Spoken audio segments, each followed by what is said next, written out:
Hello guys students, welcome to another video. मैंने last video बनाई थी लेगन पे और लेगन पे। उसमें मैंने आप लोगों को डिटेल में बताया उनकी कॉन्जुगेशंस क्या होती हैं, उनमें फ़र्क क्या होता है और कौन सी वर्ब कौन सा केस लेती है, आकुजाटिव या दाटिव। तो उसी पे ये दूसरा लेक्चर चल रहा है।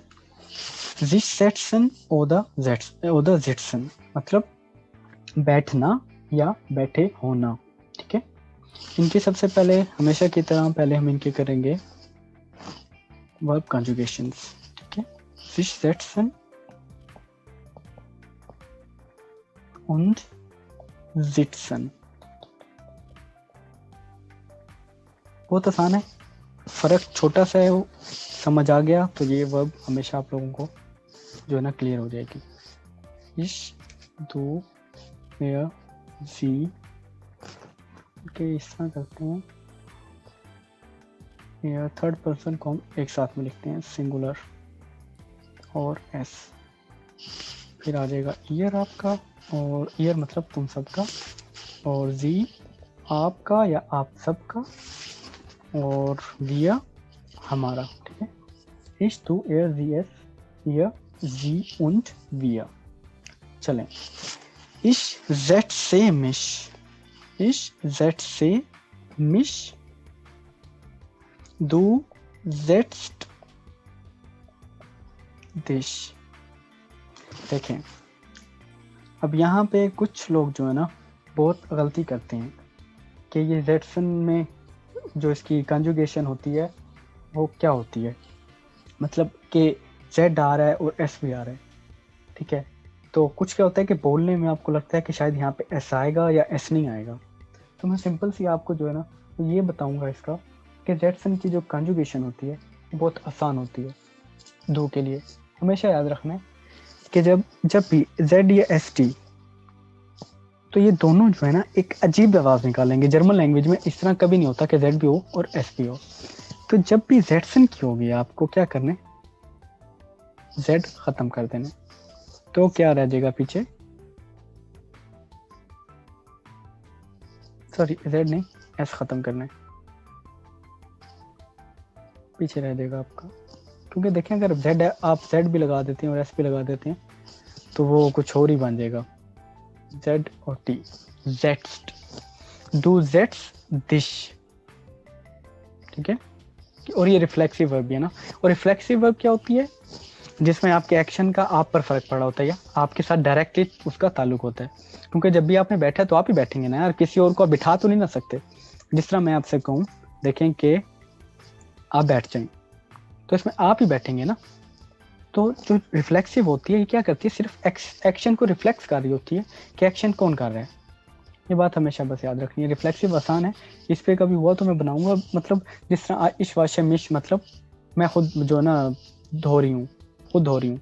जिस तरह मैं कहूँ चले नहीं मैं धो देता हूँ, तो कहेंगे नहीं नहीं नहीं इश वाशे मिश, नहीं नहीं मैं खुद धो रही हूँ। अब इसका मतलब नहीं है कि मैं खुद को धो रही हूँ, नहीं, इसका मतलब है मैं खुद धो रही हूँ।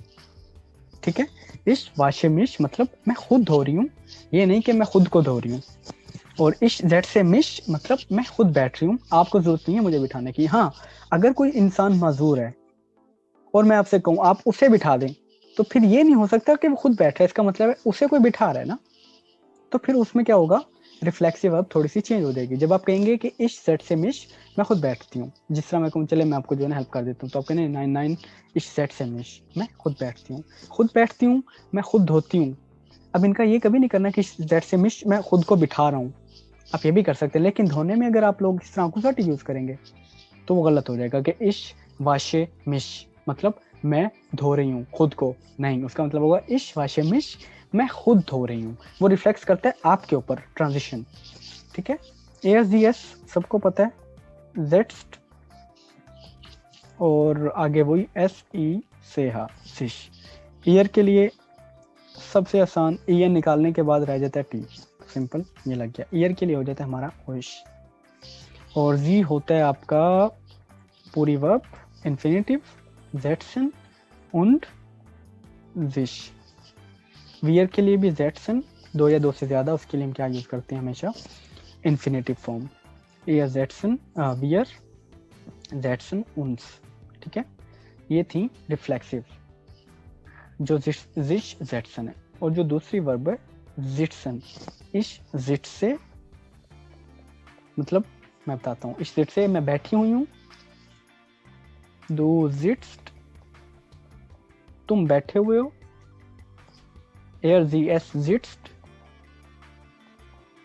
वो लड़का वो लड़की या वो बच्चा या वो फूल, या फूल तो ऑफकोर्स बैठा नहीं हो सकता, एयर जी एस मतलब वो लोग, लड़का हो बच्चा हो या लड़की हो, वो लोग वो बैठे हुए हैं, बैठा हुआ है, और ईयर तुम सब क्या है बैठे हुए, आप तुम सब बैठे हुए हैं, बैठे हुए हो, सिंपल, ईयर निकलेगा पीछे टी आ जाएगा।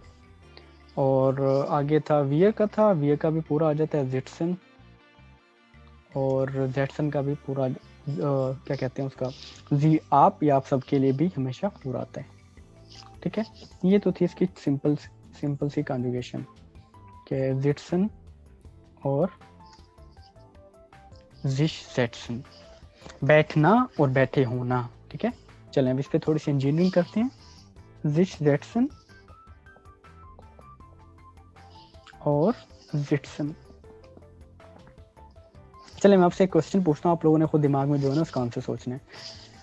मैं बैठा हुआ हूँ और एक है कि मैं बैठ रहा हूँ, तो इनमें से कौन सी वर्ब आकुजेटिव लेगी और कौन सी वर्ब दाटिव लेगी? सिंपल सी बात है ना, कि दाटिव हम सबको पता है क्या होता है, जहाँ पे मूवमेंट नहीं होती, when there is no movement, just talking about a state of any article of any person, so इसको हम कहते हैं दाटिव। और जब किसी चीज में मूवमेंट होती है, ट्रांजिशन होती है, तो उसके लिए हम यूज करते हैं हमेशा आकुजेटिव। अब इस जेट से मिश का मतलब होता है मैं बैठ रहा हूं, आई एम सिटिंग इंग्लिश में।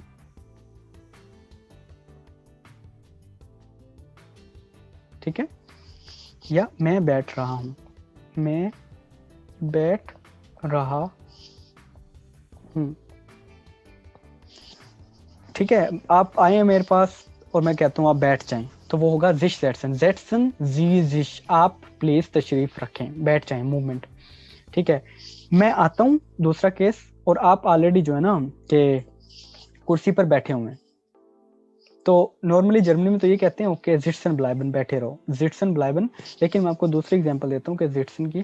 फॉर एग्जांपल मैं आपको फ़ोन करता हूँ और आपसे पूछता हूँ कि फला, फॉर एग्जांपल के क्या कहते हैं, चलें कि अजहर आप कहाँ पे हैं, तो वो मेरे से, जो जिससे मैं फ़ोन पे बात कर रहा हूँ, वो मेरे से कहेगा मैं जो है ना स्टूल के ऊपर या किसी चेयर के ऊपर बैठा हुआ हूँ, ऑलरेडी सिटिंग देयर, मतलब वो वहां पे बैठा हुआ है, बैठ नहीं रहा, तो उसके लिए हम यूज करते हैं जिटसन, बैठे हुआ होना, मतलब बैठे हुए होना,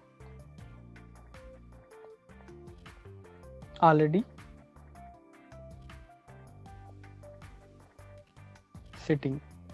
ठीक है, जिसमें आप बैठे हुए हैं। तो ये होती है जिश जेटसन और जेटसन। जिश जेटसन und जिटसन में फर्क, der Unterschied zwischen Setzen und Sitzen ist ganz einfach। जब मूवमेंट होगी तो जब हम यूज करते हैं आकुजेटिव, और जब स्टेट स्टिल होती है तो हम यूज करते हैं दाटिव। ठीक है,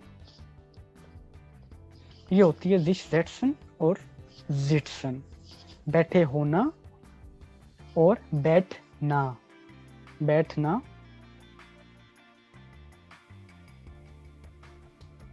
और बैठे हुए होना, मतलब आप बैठे हुए हैं, कि मैं कह दूं चेयर मैं बैठा हूं, इसका मतलब है, इस रेट से आप खुद बताएं इसका मतलब क्या हो जाएगा, कि मैं बैठा हुआ हूं। इस जेट से मिश, इस जेट से मिश, इसका मतलब क्या हो जाएगा कि मैं बैठ रहा हूं, आकुजेटिव मूवमेंट, जिटसन बैठा हुआ हूं तो दाटिव। ठीक है, इन पे मैं आगे वीडियो बनाऊंगा अभी ना, ये मैं सिर्फ आप लोगों को पहले लेगन का बताया, इनमें डिफरेंस क्या, क्योंकि आप लोग इनमें हमेशा कंफ्यूज होते हैं, तो ये थोड़ी सी हैं। एक इसके बाद एक वीडियो में बनाऊंगा स्टेहन पे और स्टेलन पे, ताकि आप लोगों को उस पर भी क्लियर हो। और जिटसन und जिटसन, बैठे होना और बैठना। जब आप बैठे हुए हैं तो जिटसन, जब आप बैठ रहे हैं या किसी को बैठने के लिए कह रहे हैं तो हमेशा क्या आएगा, आकुजेटिव। और जब आप बैठे हुए हैं या कोई बैठा हुआ है तो वो होता है दाटिव। देखें कोई भी चीज़ अपनी हालत में उस वक्त तक रह सकती है ना जब तक वो कोई अपनी हालत चेंज ना करे या उसे कोई आके उठा ना दे। फॉर एग्जांपल आप बैठे हुए, जिस तरह मैंने पहले भी आपको एग्जांपल दी थी, ठीक है, आप बैठे हुए हैं, अब मुझे देखते हैं आप उठते हैं, तो मैं कहता हूँ नाइन ब्लाइबन सिटिजन, जिस तरह बैठे हैं उसी तरह बैठे रहें, ठीक है। या आप मेरे से पूछें मैं घर आ जाऊँ, तो आप मेरे से पूछें हाँ भी वो बंदा कहाँ बैठा हुआ था, मैं कहूँगा देयर। अब उसकी सेकंड फॉर्म आ जाएगी किसकी, जिटसन की, ठीक है, जिटसन की सेकंड फॉर्म आ जाएगी। थर्ड पर्सन हो, परफेक्ट हो, थर्ड पर्सन कह रहा हूँ, थर्ड फॉर्म हो, सेकंड फॉर्म हो, सिर्फ जब मैं कहूँगा कि वो बैठा हुआ था तो यहाँ पे सिंपल क्या आ जाएगी, सेकंड फॉर्म जिटसन की। जिटसन की सेकंड फॉर्म होती है जास, ठीक है। देयर जास auf dem Stuhl, कि वो चेयर पर बैठा हुआ था। अब देखें auf ने आगे क्या लिया, दाटिव। तो अगर मैं कहूँ कि वो मतलब क्या कर रहा था जब आप गए, तो मैं फॉर एग्जांपल मैंने ये देखा है कि वो चेयर पर बैठ रहा था, तो मैं कहूँगा there सेटते oder er setzte sich auf den Stuhl. Er setzte, second form setzte sich auf den Stuhl, कि वो कुर्सी पर बैठ रहा था, और एक था वो कुर्सी पर बैठा हुआ था बैठा हुआ। was sitting was already be seated or you like। मेरी इंग्लिश जरा थोड़ी सी कमजोर है लेकिन जर्मन की वजह से, तो ठीक है, मतलब वो बैठा हुआ था और एक था वो बैठ रहा था। तो देखें जहाँ पे मूवमेंट आएगी वो आकुजाटिव, और जहाँ पे स्टिल होगी वहाँ पे दाटिव। तो आई थिंक कि ये आप लोगों को क्लियर हो चुका होगा। जिटसन और जिश जेटसन, हमेशा जेटसन जो है ना जिश के साथ यूज करना है, क्योंकि वो आपका एक्शन रिफ्लेक्स करता है कि कौन कर रहा है। उसका मतलब ये नहीं होता कौन क्या और किसे कर रहा है, नहीं, उसका मतलब होगा मैं खुद को बिठा रहा हूँ, यहाँ पे आप लगा सकते हैं। लेकिन वाशन वाली मैंने आपको एग्जांपल दिया जिश वाशन में, रिफ्लेक्सिव में, तो वो क्या होगा कि भाई मैं खुद को धो रहा हूँ, तो वो गलत हो जाएगा। उसका मतलब एक्चुअली ये कि मैं जो है खुद बर्तन धो रही हूँ, ठीक है। तो मैं इस पर वीडियोस बनाता रहूँगा ताकि आप लोगों की जर्मन में जो छोटी मोटी कन्फ्यूजन है ना ये दूर हो, और आप लोगों को जर्मन जो है ना एक अकॉर्डिंग टू जर्मन स्टैंडर्ड आए, ताकि आप लोगों को फिर देखिए आप लोगों को जर्मन आ जाए तो पेपर करना मुश्किल नहीं होता हमारे, क्योंकि मेरा जो हमारी जो क्लास होती है उसमें भी यही होता है। मेरा मकसद कभी भी ये नहीं होता कि बच्चे को जो है ना फ़ौरन पेपर की तैयारी करवा के पास, उसका फ़ायदा नहीं है यार। आपने पैसे लगाए हैं, आप कुछ सीखें ना। उनको जर्मन आनी चाहिए, पेपर पास होना फिर कोई बड़ी बात नहीं है। जर्मन में ये चीज़ें लिखी होती है जहाँ पे बंदा कंफ्यूज हो जाता है, उसने वहाँ पे ये सेंटेंस लिखा होगा जेटसन के साथ। अब आपको अगर कंफ्यूजन है तो आप समझेंगे कि वो बैठा हुआ था, उसमें चाहे वो पूछ रहा होगा कि वो बैठ गया था या बैठ रहा था या बैठा हुआ था उससे आने से पहले, जब आपको ये नहीं पता हुआ था कि वो आ रहा था, तो उसके सामने जो इंसान था वो बैठा हुआ था या बैठ रहा था जब उसने ये काम किया, तो आप क्या कराएंगे। जो A1 या A2 में एग्जाम होता है, इवन B1 में, B2 में, आप क्या कराएंगे, गलत कराएंगे। तो इसलिए हमेशा सही समझना है ताकि आप लोगों को इसका फ़ायदा हो जर्मन सीखने में, बोलने में, समझने में, लेटर लिखने में। तो मिलते हैं इंशाल्लाह नेक्स्ट वीडियो में। जब तक अपना ख्याल रखें। अल्लाह हाफिज़, बाय बाय।